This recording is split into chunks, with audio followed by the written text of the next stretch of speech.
कभी सोचा है कि मैदे में जो ये मुसलसल बेचैनी सी रहती है, इसके पीछे आखिर हो क्या सकता है? आज हम एक ऐसे ही छुपे हुए मसले को समझेंगे जो लाखों लोगों को मुतासिर करता है, यानी एच पाइलोरी गैस्ट्राइटिस। अच्छा, अगर खाने के बाद ऐसी तकलीफ महसूस होती है तो जान लें कि ये कोई मामूली बात नहीं है। ये सिर्फ बदहजमी से कहीं बढ़कर हो सकता है। ये दरअसल जिस्म का एक इशारा है जिसे नज़रअंदाज नहीं करना चाहिए। तो आखिर ये है क्या चीज़? इसका नाम है हेलिकोबैक्टर पाइलोरी। ये एक छोटा सा बैक्टीरिया है जो मैदे में काफ़ी गड़बड़ कर सकता है, लेकिन अच्छी बात यह है कि इसका इलाज मुमकिन है। तो जब ये नापसंदीदा मेहमान जिस्म में आ जाता है तो कैसा महसूस होता है? आइए ज़रा उसकी अलामात को करीब से देखते हैं। इसका मतलब है कि मैदे में हर वक्त जैसे आग लगी हो, हर निवाले के बाद मतली की कैफियत हो और पेट हमेशा भरा भरा और फूला हुआ महसूस हो। एच पाइलोरी के साथ ये रोज़ की हकीकत बन सकती है। लेकिन एक चीज़ है जिसे कभी भी नज़रअंदाज नहीं करना चाहिए। अगर फुजले का रंग काला या उसमें खून नज़र आए तो इसका मतलब है कि अब फौरन डॉक्टर के पास जाने का वक्त है। ये एक इमरजेंसी हो सकती है। अब जब हमने इसके असरात को समझ लिया है तो चलें इस छोटे से दुश्मन से ज़रा आमने सामने मुलाकात करते हैं। ये कोई आम बैक्टीरिया नहीं है, ये बहुत सख्त जान है जो मैदे के तेज़ाबी माहौल में भी जिंदा रह सकता है और आहिस्ता आहिस्ता मैदे की हिफाजती दीवारों को कमज़ोर करता जाता है।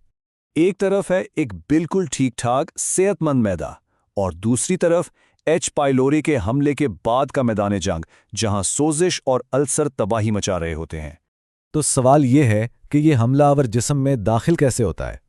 ये बहुत आसान तरीकों से हो सकता है, जैसे कि आलूदा खाना खाने से या किसी ऐसे शख्स के साथ बर्तन शेयर करने से जिससे पहले से ये इन्फेक्शन हो। इसके फैलने में हमारा माहौल बहुत अहम है। भीड़ वाली जगह और सफाई का नाकिस इंतजाम इस बैक्टीरिया के लिए एक बेहतरीन माहौल फराहम करता है, जिससे इसका खतरा बहुत बढ़ जाता है। तो इस छुपे हुए दुश्मन को बेनकाब कैसे किया जाता है? खुशकिस्मती से हमारे पास इसके लिए कुछ जदीद तरीके मौजूद हैं। घबराने की बात नहीं, इसकी तशखीस का तरीका काफ़ी आसान है। एक सादा सा ब्रीथ टेस्ट, एक स्टूल टेस्ट या अगर ज़रूरत पड़े तो एक एंडोस्कोपी से डॉक्टर को बिल्कुल साफ तस्वीर मिल जाती है। एक बार जब दुश्मन की पहचान हो जाए तो फिर जवाबी कार्रवाई का वक्त है। और अच्छी खबर यह है कि इससे लड़ने का मंसूबा बहुत मुअस्सर है। इसका इलाज आप समझें कि एक डबल अटैक की तरह है। एंटीबायोटिक्स सीधा बैक्टीरिया को निशाना बनाती हैं, जबकि पीपीआई मैदे की तेजाबियत को कम करके उसे ठीक होने का मौका देती हैं। अपनी रिकवरी को तेज करने के लिए कुछ आसान सी तब्दीलियां लानी होंगी।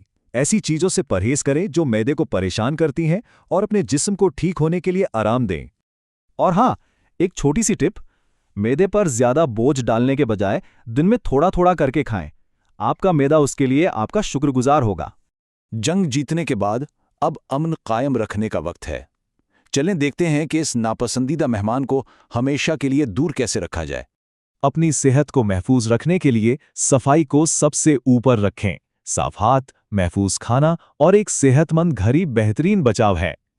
इस लड़ाई में कोई अकेला नहीं है। ये एक आलमी मसला है जो लाखों लोगों को बेहतर सेहत के लिए जुद्दोजहद में जोड़ता है। तो अब जब सारी मालूमात सामने हैं तो अपनी सेहत की बागडोर संभालने और इस छोटे से मसले को हमेशा के लिए ख़त्म करने का वक्त आ गया है। याद रखें, इल्म ताकत है और अब ये ताकत सबके पास है।